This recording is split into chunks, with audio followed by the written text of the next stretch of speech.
Welcome to Seek Reality with Roberta Grimes. Joyous conversations about what the afterlife evidence and modern science combine to tell us is true about our one reality. You have nothing to fear. You are eternal and you are perfectly loved. Knowing the truth changes everything. Now, here's Roberta.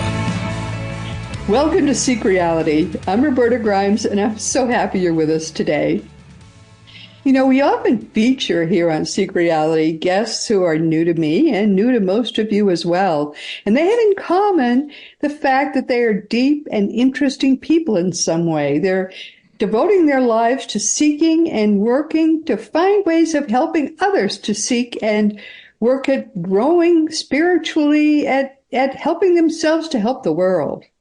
I really love meeting these people, and I have a lot in common with them, frankly, because I've been a pretty sincere seeker myself. So I know how it feels to be motivated, to want to commit your life to helping the world to change. As you know, some of the most amazing people who've ever lived have talked about how this is the most important thing any of us can do, to spend our lives on something greater than ourselves. And our guest today is yet another sincere seeker. Ray Catania is an author. He's a metaphysical teacher, a theorist, a life coach. He's a visionary, and he has several things he's visionary about: limitless publications, limitless coaching, and scientific spirituality for the modern human are three of his ventures.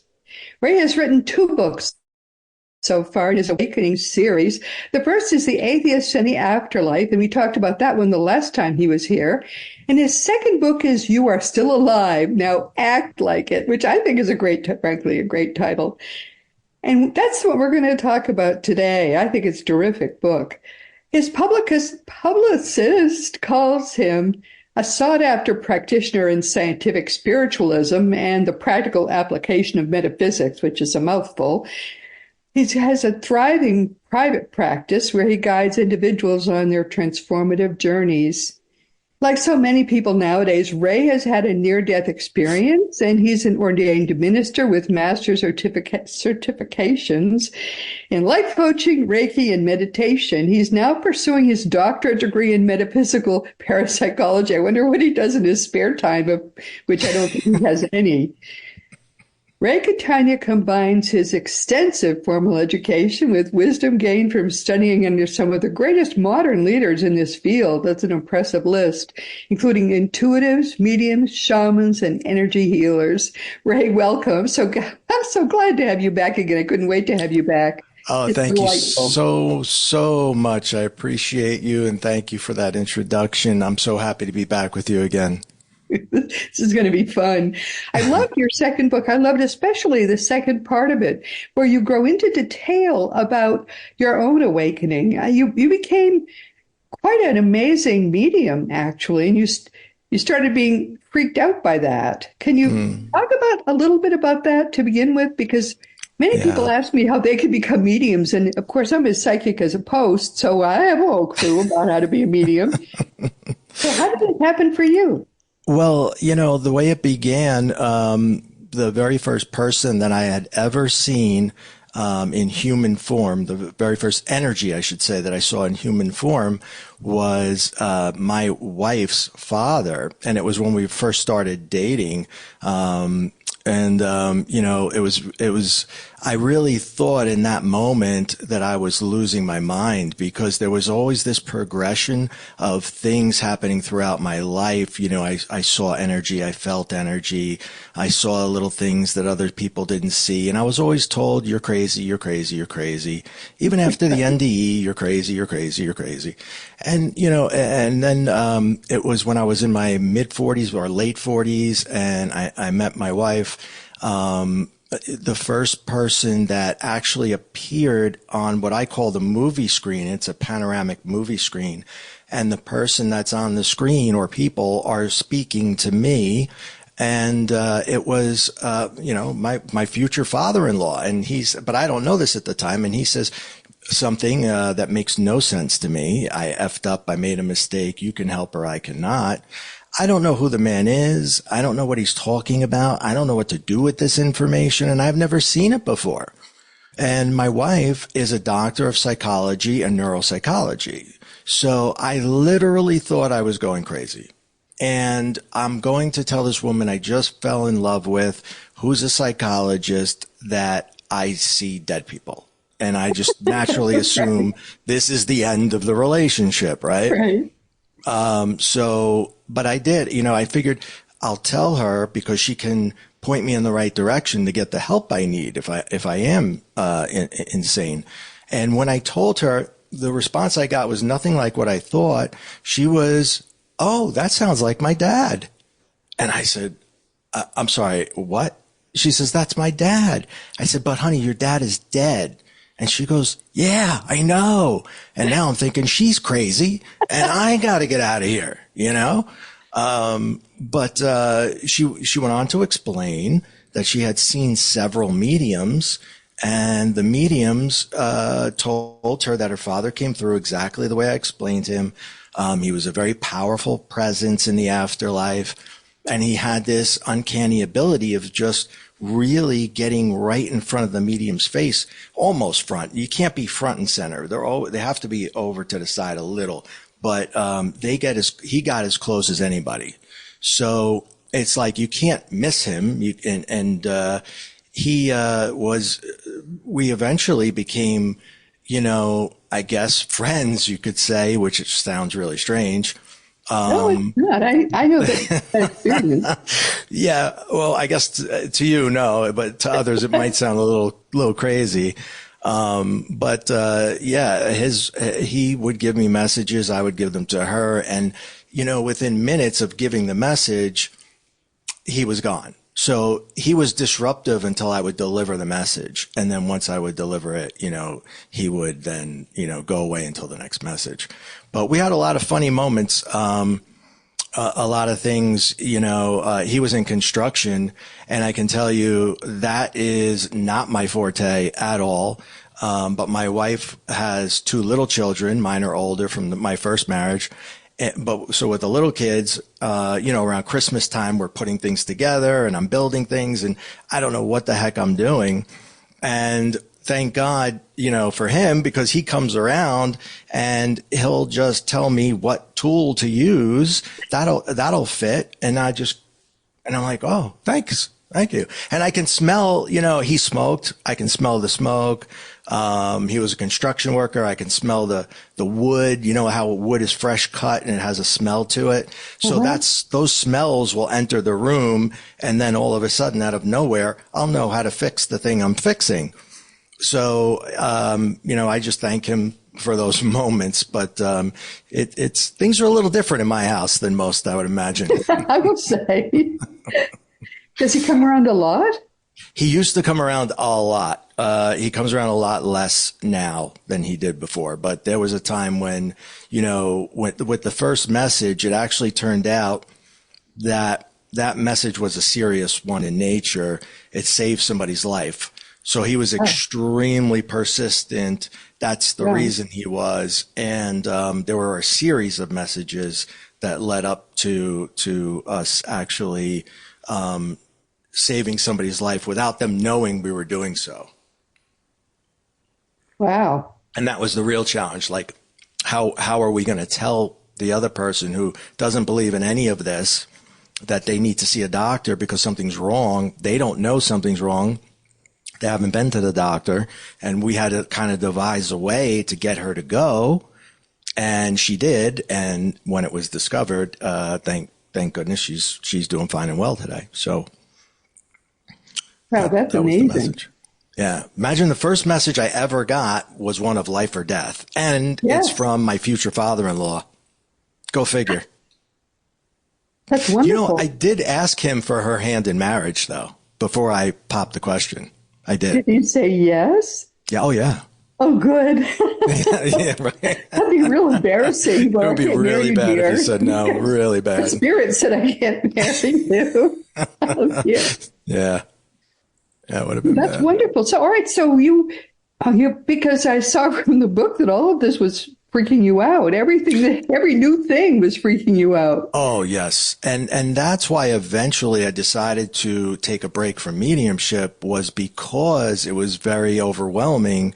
There's so many stories like you're mentioning that are in the book that are, forced me to see some really bad stuff. There's the one where, the person had killed themselves, and the friend came over and said, her friend was the widow, and she was really grieving heavily, and she was very angry because of his taking his life, but not only taking his life. In front of the child. I remember this story. In front of the child. Yeah, right. So she thought that it was done in front of the child, which it ultimately was. But when I looked at it several times, what I found is that he didn't mean it to go that way, because he actually told the child, go out and take my bike. He was gifting it to him, thinking he's going to, go away on the bike or whatever. And that is when he pulled the trigger, and the kid came running back in with a question and saw it. But, that did not go over well. The woman told me that I was out of my mind. That's absolutely not the way it happened, and, was very upset. And I said, okay, I could be wrong. I mean, I apologize, and the first rule of thumb is that I learned from that experience is you don't read for people that don't ask you to read for them. Okay. Cause this was a mutual friend who had asked me to do it. Mm-hmm. And the second thing, when I took it to my mentor, I said, how you just, you're right when you're right. I mean, it's just very vivid, and it's on the screen. And I watched it like over and over, which was hard to watch. And I know I didn't get this wrong. And he said, first of all, what's rule number one? And I was like, oh boy, here we go. I'm getting scolded. And I know it's coming because he doesn't mess around. And he's like, first of all, I told you never read for somebody who doesn't ask you to read. That's first of all. You don't do friends of friends ever. And I said, I know, Joe. And then he said, secondly, he goes, it's not that you're wrong. It's that she needs to see it that way so she can grieve it that way. She needs to be angry at him to grieve, or she's not going to get over this. You need to butt out. And I was like, you're absolutely right, Joe. It can't be a tragedy because she'll never, ever get over it. She wouldn't. She needed the anger to get over it. Yeah, she didn't want the truth. She needed to see it in that perception, in that light, so that she could overcome it and go through her stages of grief. Because if he just plain killed himself, she'd blame herself somehow. I don't know. I didn't want to get involved any further than that. But he was right. I should have not even looked in the first place. So I took a break. It's very taxing to the medium. And I really have so much respect for people that do this for a living, because, you can only do a certain number of those in a day before they really take their toll on you. And, it can put you, the medium, in a negative state of mind for quite a while until you can bounce back and come out of that. And here I am. I just had a huge spiritual awakening, at the end of writing the second book. And I just found happiness for the first time, like real, true happiness. I knew what it really meant to be happy, because I had never seen that. I never had the component that I was always missing was love. I had plenty of traumas. I had plenty of all the other stuff on the spectrum, but I didn't have that pure love that my wife gave me. And so that was that. Amongst other things that I was working on myself, kind of fractured my ego. I don't want to say a dissolution, because we really can't completely dissolve it, but I took a big chunk out of it, and it doesn't react in an angry way. And when you lose anger and you lose sadness, you still experience them, but they dissipate quickly. So when I say lose, I don't mean they're completely gone, but they don't last. They don't resonate. I don't hold on to things for 2 days. I don't care about the driver who cut me off. I don't care about the woman who gave me the wrong change. I don't care if it's taking too long on the line. I'm just thankful to be on the line. My perception of things is that, I'm thankful to have food, not how long does it take to cook it or something like that, you know? Sure. So And that's a good sign of a more advanced spiritual growth. That's I, th- very, very clear sign of that. I think the definition of happiness really is contentment. Yeah. It's being okay with not being okay, or being okay with being Well okay, said. Yes, very well right? said. It's not bliss. It's not like you walking around on cloud nine every day. That's not the way it is at No, all. It's no. just not Sort allowing of a Zen feeling, right? the other stuff to bother. Yeah. Yep, exactly right. But as you continued with this, then you started seeing auras. I mean, you began to get more and more into this psychicness, which was Yeah. apparently a latent ability. Which did anyone else in your family have this ability? I You're don't aware? know. I've often tried to go back and think and see if there was, it certainly is, it seems to be something that is hereditary. It My is son is clearly, and already that's why I wonder showing. about it. Yeah. Yeah. But I'm uncertain as to that. It's funny. Remember the aura story? That was the first time I'd actually seen it. Now I felt them because it's the energy that we emit, right? Yeah. But my wife and I were away, and we were in upstate New York in a cabin, and she sat on the bed, and she's telling me, we're just talking about, I think it was Buddhism or something in the moment, and I said, honey, you're glowing. And she's like, oh, thank you. I just bought Thank this you. new cream. And I'm like, no, you're glowing. And she's looking at me like, yeah, well, I was out in the sun, and then I put the lotion on, and I'm like, no, babe, you're glowing. You're purple all around you, purple and white. And she's like, wow, really? And I was like, yes, I see it. I can see it. And that was the first time I actually really seen it. And it was really phenomenal. It was, and I walked this way to make sure that it wasn't a shadow. And then I walked this way to make sure it wasn't a shadow. I tried every section of the room, and I'm like, you're glowing. And, yeah, that was amazing. That was the first time I had ever actually seen it. There's a lot of firsts in that book. Yeah, but that's one of the things that made it fun. The best part was though watching you grow spiritually and knowing that that's the same thing I'm seeing in my students. It's a universal. It doesn't matter how you do it, but it's a universal process in all people who make the decision to grow spiritually. It's quite remarkable. Yeah, So I want to thank you. recommend that my students read your book because Oh, thank you. they'll see it in another person using totally different methods than the ones we use.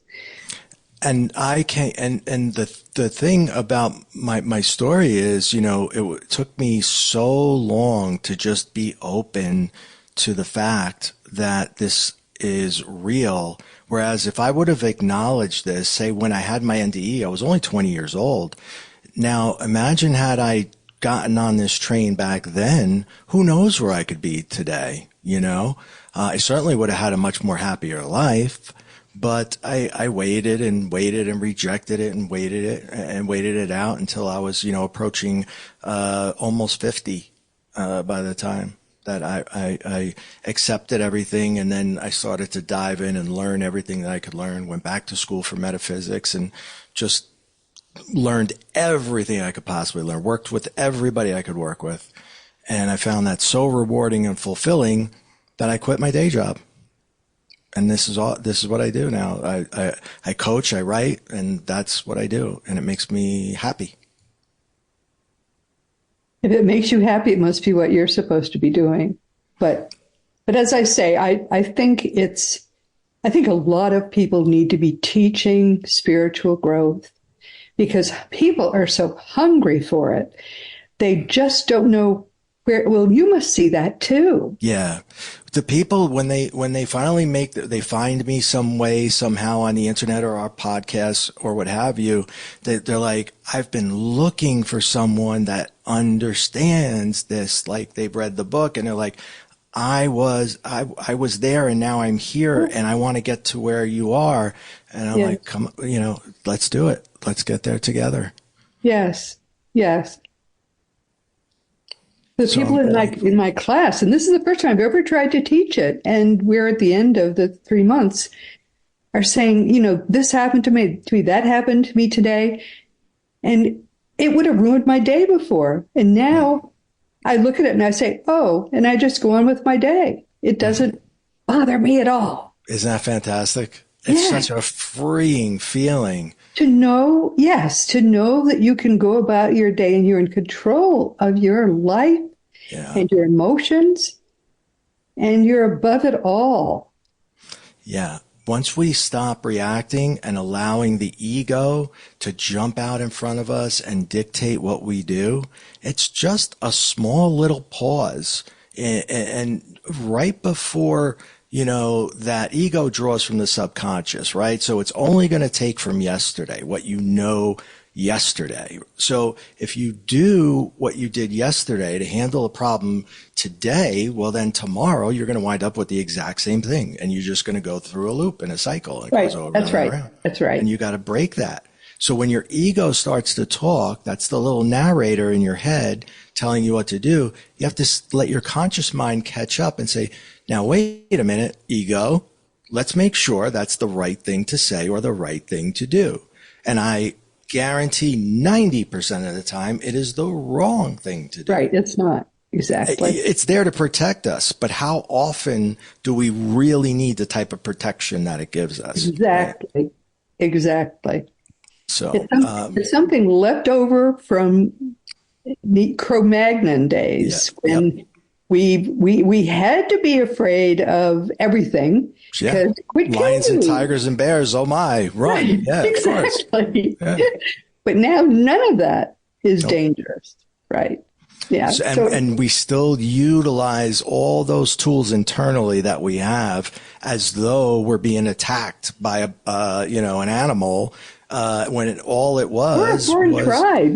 The next door tribe could kill you too. Sure, anything that could have been life threatening, but now it's diminished down to nothing more than a car cut you off, or somebody flipped you the bird, or gave you the wrong change in the store. Yeah, but your ego only knows fear and anger. Those are the only reactions, and they're always the same proportion. They're always extreme. Yeah.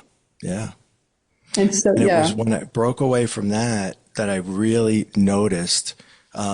I had a car accident, and normally my reaction to that would have been that I was very angry, whether angry at myself. I hit a deer actually, and I remember that story too. The deer was able to stand up on 4 unbroken legs. I find it didn't die. It wasn't injured. I mean, I got out of the car and I felt compassion for this deer, and I went to pick it up, and it got up, and we looked at each other like eye to eye, and it walked off. And it was fine, and I was fine, and it was like a miracle that nothing. The deer wasn't hurt, and I wasn't hurt. The car was trashed. Yeah. But by that time, I realized that's just a car. That's just a piece of tin, regardless of how much it cost. That's irrelevant.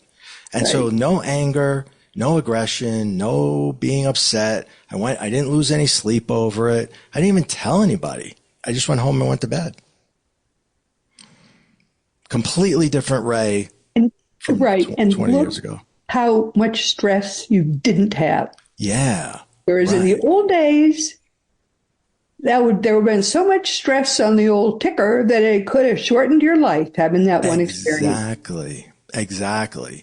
And right after the accident, I started to call my wife. We weren't married yet at that moment, and we had 2 separate houses. That's why I was leaving and going to my house. And I went to call her, and I stopped and I said, why would I call her? Yeah. She's looking after the 2 little ones, right? And I'm going to dump this stuff on her for what? So she can feel bad, and that's going to make me feel better in some way? No, it isn't. It's just going to make her feel bad. Right. So I didn't tell her anything, and I drove home. And same thing with my son. The next day, he thought somebody stole my car because I put it in a body shop and Ubered home. And he's like, somebody stole your car. And I was like, no, relax. Yeah, it was just a car accident. What? You had a car accident and you didn't tell me, you didn't call me, what are you? And I was like, this is why I didn't call you. Because I didn't want you to react. And he's like, who are you and what have you done with my dad? Yeah. Like you and your brother waiting for what, 3 or 4 hours for dinner be delivered to you to take home. Yeah, when you Yeah, change this way, people who have always known you to be like this will right. be very surprised to find out that you're no longer that person anymore. Yeah, my brother and I, it was Mother's Day and it was during COVID. So we went to pick up the food that we ordered to bring back to the house. Everybody was waiting at the house and we were told it would be ready in an hour. An hour turned into two, two turned into 2.5, and we're still sitting there. And he's like, he's getting really, upset and angry. Shouldn't we say something? Shouldn't we do something? And I said, well, that's not going to change anything. The guy's obviously running around. I mean, he's not ignoring us. The place is packed. Everybody's waiting for their food. He even came out and apologized, the owner of the place. And we're going on 3 hours. And he's like, well, you don't have people blowing up your phone. And I said, yes, I do. But I texted back, the food's not ready. And I put my phone down and I didn't look at it again.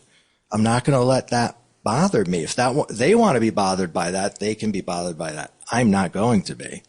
And then when we came home with the food finally, I don't know who said it first, but it was like, I hope you didn't pay for that. I hope you got a big discount. And I was like, guys, there's kids on the other side of the earth who have no food at all. And they don't know when their next meal is coming. They could wait a week for food. We waited 3 hours. What is wrong with you people? And everybody was just looking at me like, does anybody recognize this man? It's this man, right? Does anybody know who this is? My mother was like, that's not my son. I don't know who that is. But again, living in that peace, feeling that quiet, that stillness within you, being happy for no reason, which someone wrote a book with that title. That is such a beautiful thing. And it's accessible to everyone. Yeah. And I never knew that I could achieve that. Never. In 3 months. You said 3 months. It takes my students 3 months. Doesn't even take that long, actually. I mean, I give it that, but it doesn't take you that long. Because all you have to do is retrain your mind, your ego. Right. Yeah. Yeah. That's it. I call it retrain the brain, but it's not really the brain. It's the mind, but it didn't rhyme. So I went with brain. Of course. It didn't rhyme. So I went with retrain the brain. So. No, but it's wonderful to see what a universal thing this is and how easy it is to do because it is really, really easy. Everybody should be able to do it. The concept is very simple. Think of if everybody were doing this, can you envision that different world? Oh my God, yes. I mean, it would be such a kind, relaxed, polite place. If you just simply, like I said, happiness, you don't have to get to the bliss point. You don't have to achieve something to be happy. You just have to not be unhappy. And when you're not unhappy, there you are content or happy. And when you can walk through life that way, and it's a different world. It's just simply a different world. And I notice people who are still caught in that way. And I really I feel for them, and, almost ran a stop sign and this guy was just yelling at me and giving me the bird and everything else. And you're this and you're that and telling me what I am. And I'm like, okay. And I just, he started chuckling and I gave him my business card. I was like, listen, I used to be just like you. I can promise I can help you with that. And of course he threw it back in my face. Yeah. But, and I wasn't really trying to be mean. I was like, you really need help, and I could just imagine the way did I look like that? Was I like that? That's terrible. Yes. And I teach my students some stories, I mean, you always drive under the speed limit because then you're never stressed. You give yourself an extra half hour to get there, no problem at all. And often people will give you I don't know what this is with the middle finger that they do, but they do that. So hocus pocus, you change the story. You immediately think, the poor man, he's lost 4 fingers. They're probably on the seat beside him in a bag, and he's trying to get to the hospital. Oh, So that's give him excellent. a big smile and a wave, and let him go ahead of you. And all this, and the looks on those men's faces, because it's always a man. When you do that, they just can't get over it. Some of them are looking back at me and saying, "What's wrong with that woman?" But that's what you can do. You can change the story about anything. Yeah. Because why would people give other people who are either mean or have had a bad day or whatever? Why would they give them any power over you? Over you. That's right. They can take your power away, and if you allow it. But if you don't allow it, they can't do it. They can't do it. Can't do it. No. They honk behind you. You wave them past. Obviously, right. Obviously they're in more of a hurry than you are, and you smile no matter what. My son has a lead foot, right? And he's gotten a couple of tickets that I've had to get him out of, pay for them.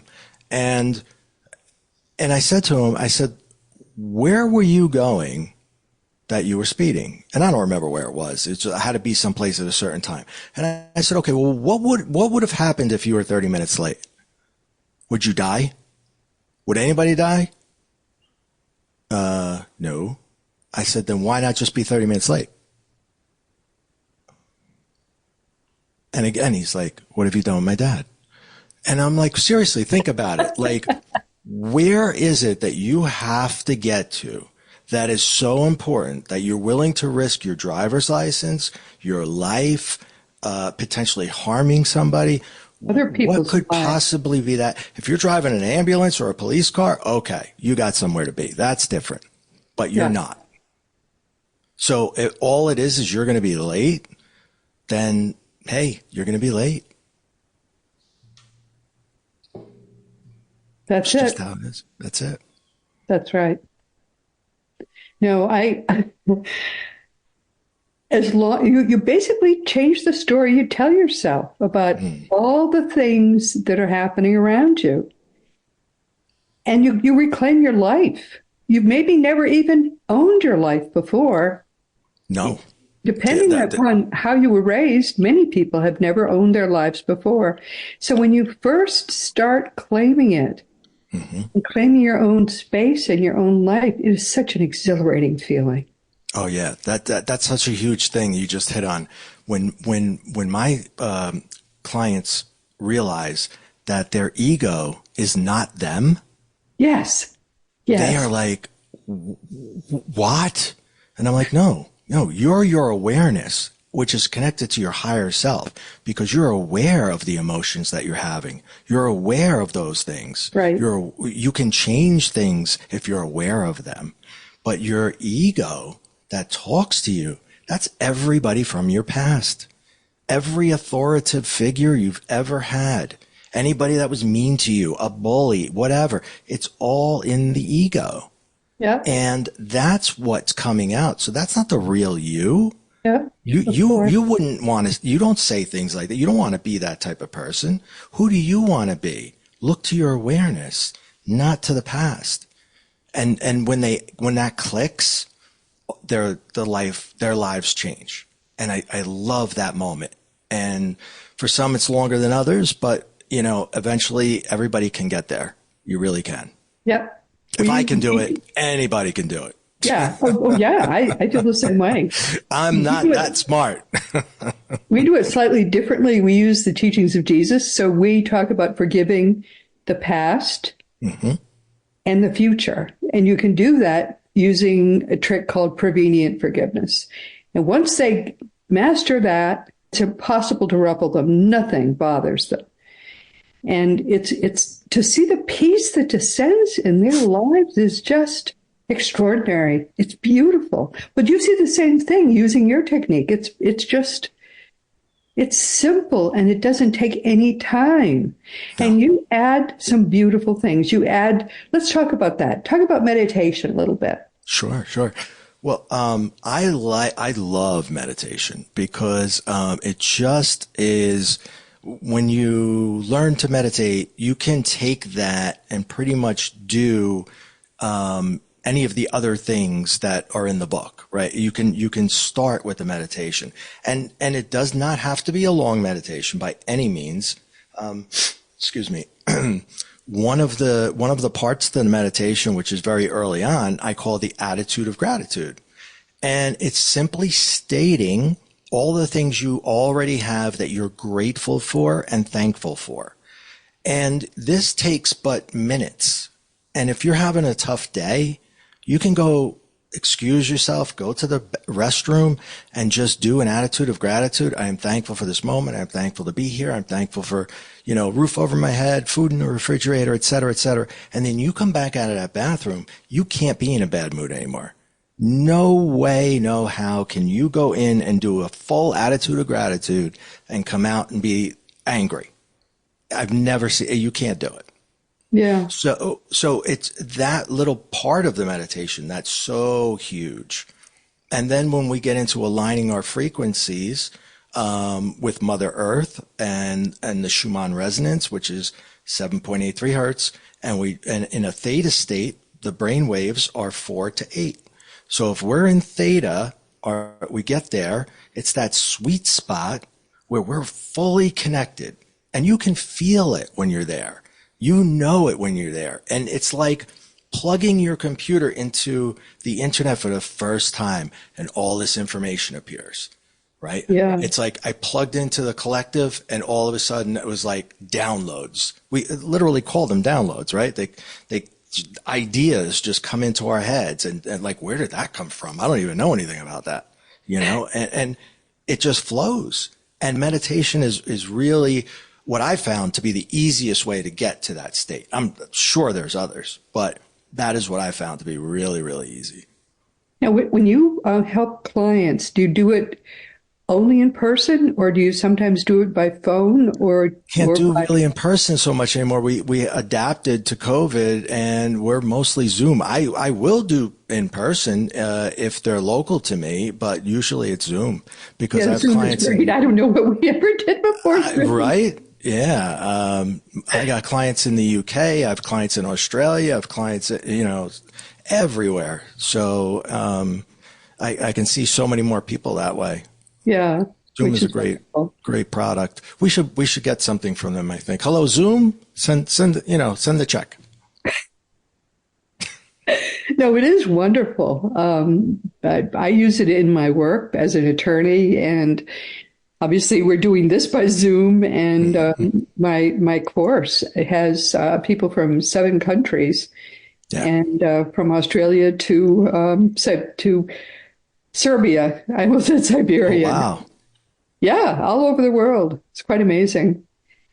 But no, this has been really wonderful. We're coming near the end of our time. What do you really want people to take away from our conversation today?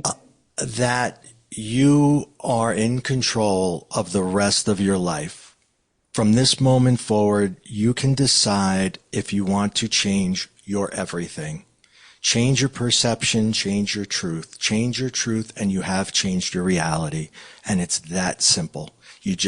If you don't know how to do it, find somebody who can show it to you, get there, and just enjoy life. Beautifully said. I think the problem is that so many people don't even understand what's possible. I know. For them. They've always lived in this little frame, and they don't understand how easy it is to escape that frame. So what can you say to them to help them understand that the frame is self-imposed? It is self-imposed, but we don't realize it because it was given to us by people when we were very young. It was the things that we saw. It was what we observed. And those things went directly into our mind, into our subconscious. And we made the basis for our decision making comes from the subconscious mind. So the first thing is to acknowledge that the subconscious is not always right. In fact, it's rarely right. It has all this information, sure, but it's jumbled up in there. And then the egoic mind is what brings it forth. So a practice that I teach is pause. Take a pause. When you feel the adrenaline surging, you feel you're going to get upset, pause. Step outside. Become the director of your life. You're in a movie. It stars you. It's your life's movie. But I want you to come out of yourself and look at yourself and direct your character. How do you want your character to act, to behave, what to say? And if you do that enough times, even if you've made the mistake and you go back and do a recut just in your mind over and over and over, it'll come naturally. And you'll start to go from your conscious mind to your awareness to figure out what you want to do, and less from the subconscious mind to the ego telling you what to do. That's very well said. I think you described very well the conundrum most people find themselves in. They're not happy with their life now. In fact, many people, many people are depressed. They're slightly depressed all the time, and then sometimes they're even more depressed, but that they're at some level of depression nearly all the time. And it's not their fault.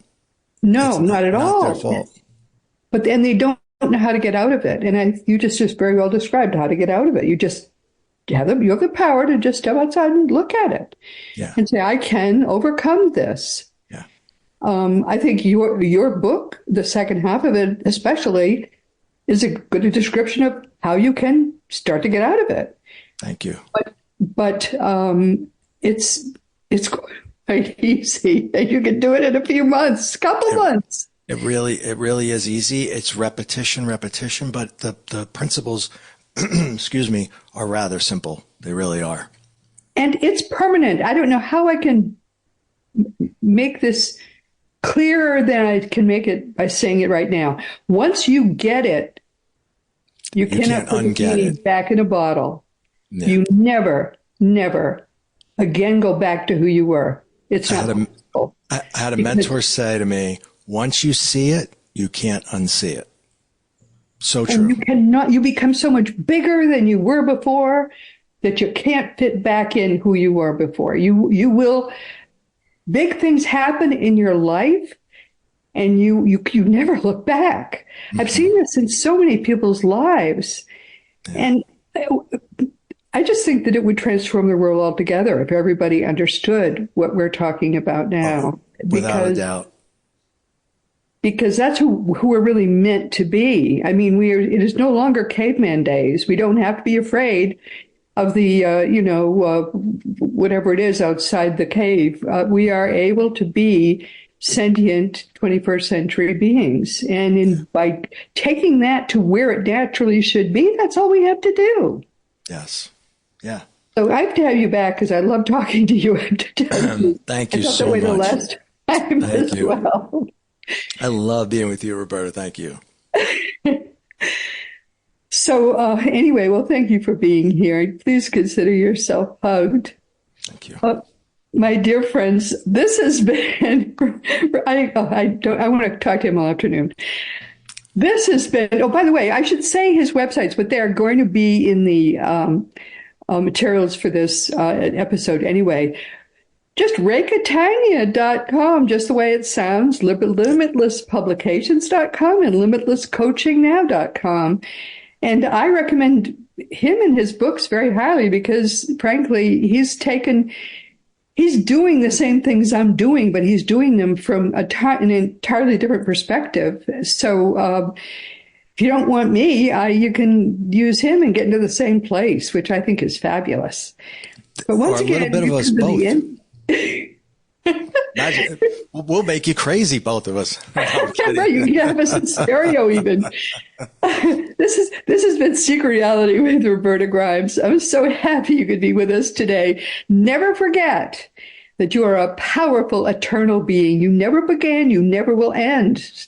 So sorry if you don't like that, but that's the truth. And when you get all the implications of that fact, it changes everything in your life for the better. Next week, our guest will be Carol and Mikey Morgan, and I think by now most of our listeners know their story. Michael is an extremely advanced sixth-level being the level just below the source level, who last lived in an earth body in the 1600s. And at this point, he's almost at the Godhead level. But he was very worried about us. He could see what was going on earth, and he was really unhappy about it. So he took a very voluntary lifetime in 1987, lived here for 20 years, died in 2007 in an accident, just so he could teach us and answer questions with the help of his mother, but without really knowing what he was going to do, other than he was coming back, trying to help, which I think is amazing and beautiful. And they couldn't get over it, by the way, in the afterlife. They thought this guy must be crazy, and maybe he was, but it raised his vibration quite a bit more even. I've tested Carol and Mikey thoroughly because I didn't believe Carol's story for a minute. They are absolutely genuine. And we at Seek Reality are honored beyond belief to be able to have them as our regular guests. There's nothing like them else on earth. Please be sure to join us next week because you are going to just love this. And today our guest has been Ray Catania, who, as you can see, I just love Ray too. He has been with us for the second time. Ray is a metaphysical teacher, theorist, and coach. He's the visionary behind Limitless Publications, Limitless Coaching, and Scientific Spirituality for the Modern Human. And his two books, which is For the Atheist and the Afterlife, and You Are Still Alive, Now Act Like It. I enjoyed both of them, but the second half of that second book, I really think is a handbook for doing what all of us need to do, which is raise our spiritual vibration enough so this can be our last necessary earth lifetime. I really recommend this book very highly, and I love the title too. It's really an excellent book for spiritual seekers, and I highly recommend it, and I just love Ray to pieces. Thank you so much. So now, of course, it's a time once again to mention that Seek Reality Online is your one-stop resource for all things afterlife. Just go to seekreality.com and start to learn for yourself that your own reality really is eternal. You're going to have to continue to exist, to be aware. You may as well learn the ultimate truth from our own dear friend, Craig Hogan, who is the president of Seek Reality Online. He's your worldwide expert on all things afterlife. And teachingsbyjesus.com is your resource for all the beautiful divine truths that are brought to us in perfect love by the greatest teacher of all, who is Master Jesus. Now it really is his turn, as Christianity, the religion that he didn't start, it was started by the Roman Emperor Constantine, finally dies. The genuine teachings of Jesus can at last truly come alive for us all. I think we've run out of time, so I can't really tell you about my books, but they're all available on robertagrimes.com and, of course, wherever books are sold. And if you want to talk about any of my books or anything at all, you can always reach me through the green contact block on robertagrimes.com. It can take a week or two sometimes, but I do answer every email if you give me your correct address. Just be sure you do that, because when I write a long email and it bounces, the one thing that ruins my day is when that happens. So give me your correct address. All of the more than 500 episodes of Seek Reality are available wherever audio podcasts can be found, and you can listen to new episodes each week with the Seek Reality app that you can find wherever free apps are available. You can see the new video episodes each week on Roku or Fire Stick, YouTube, and elsewhere. Meanwhile, this has been Seek Reality with Roberta Grimes. Please enjoy and make the most of this coming week in our one reality, which we all share, always knowing that you are a powerful, eternal being, and you, most of all in this whole universe, you are infinitely, eternally, and perfectly loved. You've been listening to Seek Reality with Roberta Grimes. Roberta blogs and answers questions at robertagrimes.com. Join us every week as we explore what the afterlife evidence and modern science combine to tell us is true about the one reality we all share. Knowing the truth changes everything.